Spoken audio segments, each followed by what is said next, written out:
menyongsong keberhasilan penyelenggaraan pemilu tahun 2024 mendatang.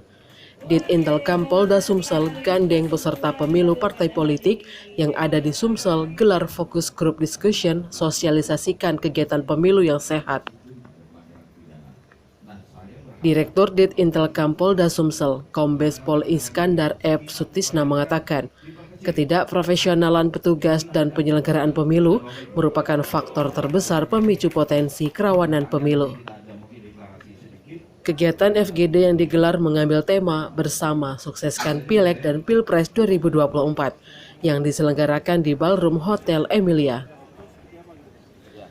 Menurut Iskandar, dengan telah dimulainya tahapan pemilu, Ditintelkam Polda Sumsel punya peran dalam keberlangsungan ajang pesta demokrasi tersebut.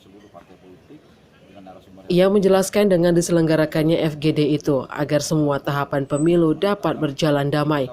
Selain itu diharapkan agar seluruh kegiatan pemilu akan dapat berjalan dengan lancar. Sebelumnya, Wadir Intelkam Polda Sumsel AKBP Dwi Mulyanto berharap agar seluruh stakeholder dapat bersama-sama menjaga situasi Kamtibmas yang kondusif selama pelaksanaan tahapan pemilu. Sementara itu, Komisioner KPU Divisi Sosialisasi Henry Almawijaya tak menampik anggapan masyarakat terkait kinerja penyelenggaraan pemilu yang menjadi indikator bagi keberhasilan pelaksanaan pemilu. Henry menyebut sejumlah indikator keberhasilan penyelenggaraan pemilu diantaranya tingginya tingkat partisipasi masyarakat, calon dan parpol yang memenangi pemilu dilegitimasi masyarakat. Ketua Bawaslu Sumsel Yenli Elmanoveri menyebut pihaknya yang berkoordinasi dengan pihak kepolisian telah memetakan potensi indeks kerawanan pemilu. Pada sesi diskusi dan tanya jawab yang dimoderatori dosen FISIP Unsri Nada Nasyaya, sejumlah parpol menanyakan antisipasi politik uang yang kerap terjadi dan merupakan racun demokrasi. Kan FGD bilang pelaksanaan pemilu 2024, harapan kita dari Ditintelkam Polda Sumsel seperti apa gitu?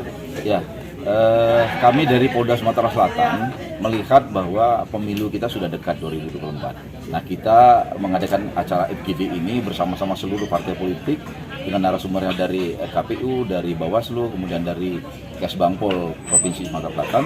Ini kita berharap semua rangkaian kegiatan akan berjalan dengan aman dan damai, dan kita harapkan 2024 juga semua kegiatan pemilu ini berjalan lancar. Dari Bawaslu sendiri untuk Tim Liputan Sumsel Update TV melaporkan.